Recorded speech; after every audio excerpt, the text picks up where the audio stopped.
নমস্কাৰ আপোনালোক সকলোকে মোৰ ইউটিউব চেনেল মনোজ শইকীয়া এডুকেশ্যনলৈ স্বাগতম জনাইছো। আজি মই আপোনালোকৰ বাবে প্ৰস্তুত কৰা ভিডিঅ'টোৰ শিৰোনাম হু কেন নট ভোট। ভোটাৰ তালিকাত নাম থকা সত্ত্বেও কোনে কোনে ভোট দিব নোৱাৰে। ভিডিঅ'টো অতিশয় দৰকাৰী, গতিকে স্কিপ নকৰাকৈ শেষলৈকে চাব বুলি আশা কৰিলো। তেন্তে আহকচোন ভিডিঅ'টো আৰম্ভ কৰোঁ।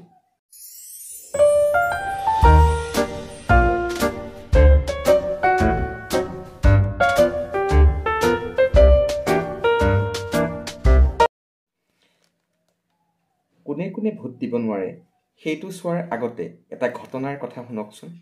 মিষ্টাৰ এক্স তেখেতে ডিফেন্সত চাকৰি কৰে, সময়ত ছুটি নাপায়। কেইবাবাৰো হ'ল ভোট দিব পৰা নাই। সেয়েহে তেওঁ সমস্যাটো ওপৰৱালাক জনোৱাত তেখেতে কিবা ফৰ্ম ফিল আপ কৰি সমস্যাটো সমাধান হ'ল বুলি জনালে আৰু ক'লে যে এইবাৰ ভোট হ'ব। মিষ্টাৰ এক্সৰ হৈ তেখেতৰ পত্নী মিছেছ ৱাইয়ে ভোট দিব পাৰিব। কিন্তু সেইবাৰ ভোটৰ সময়ত মিষ্টাৰ এক্সে ছুটি পাই ঘৰত থকাৰ সুবিধা পালে, গতিকে ভোটৰ দিনা পত্নীৰ লগত তেওঁ ভোট দিবলৈ গ'ল। ভোটগ্ৰহণ কেন্দ্ৰত সোমাওঁতেহে মিষ্টাৰ এক্সৰ লেঠা লাগিল। ভোটাৰ তালিকাত তেখেতৰ নামৰ বিপৰীতে ফ্ৰম CSV লিষ্ট বুলি লিখা আছে। ফাৰ্ষ্ট পলিং অফিচাৰে জনালে যে CSV লিষ্টত নাম থকা বাবে মিষ্টাৰ এক্সে নিজে ভোট দিব নোৱাৰিব। তেখেতৰ ভোটটো নমিনেট কৰা তেখেতৰ পত্নী মিছেছ ৱাইয়েহে দিব পাৰিব। ৰাইজসকল, এইটো এটা ডাঙৰ ঘটনা নহয়নে? এনেধৰণৰ আৰু কেইবাটাও সংকেত চিহ্ন আছে যিকেইটা থাকিলে সেইকেইজন ভোটাৰে ভোটাৰ তালিকাত নাম থাকিলেও ভোট দিব নোৱাৰে। সেইকেইটা কি কি মই এতিয়া আপোনালোকক এটা এটাকৈ কৈ যাম।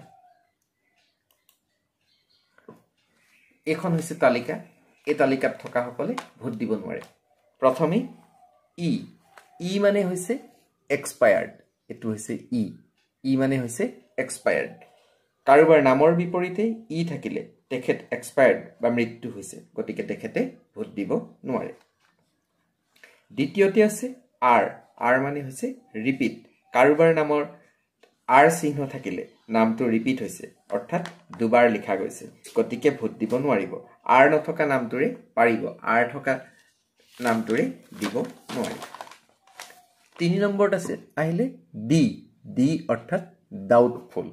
কাৰোবাৰ নামৰ বিপৰীতে ডি চিহ্ন থাকিলে তেখেতে ভোট দিব নোৱাৰিব। 4 নম্বৰত আছে কিউ মানে হৈছে ডিছকুৱালিফাইড। কাৰোবাৰ নামৰ বিপৰীতে কিউ চিহ্ন থকাৰ মানে তেখেতৰ নাম নিৰ্বাচন আয়োগে ডিছকুৱালিফাই কৰিছে, অৰ্থাৎ অযোগ্য বুলি ঘোষণা কৰিছে, গতিকে তেখেতে ভোট দিব নোৱাৰিব। 5 নম্বৰত আছে PB অৰ্থাৎ পোষ্টেল বেলট।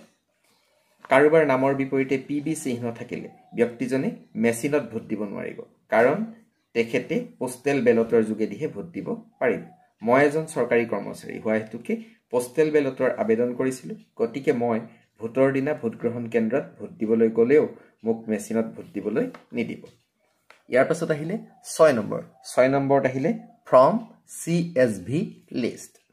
নিৰ্বাচন আয়োগে সেনা বাহিনী বা অন্য ডিফেন্স পাৰ্চনেলসকলক CSV অৰ্থাৎ ক্লাছিফাইড ছাৰ্ভিচ ভোটাৰ হিচাপে অভিহিত কৰিছে।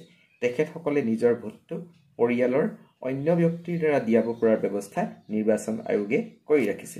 সেয়েহে কাৰোবাৰ নামৰ বিপৰীতে ফ্ৰম CSV লিষ্ট সংকেত চিহ্ন থাকিলে ভোটাৰজনে নিজে ভোট দিব নোৱাৰিব।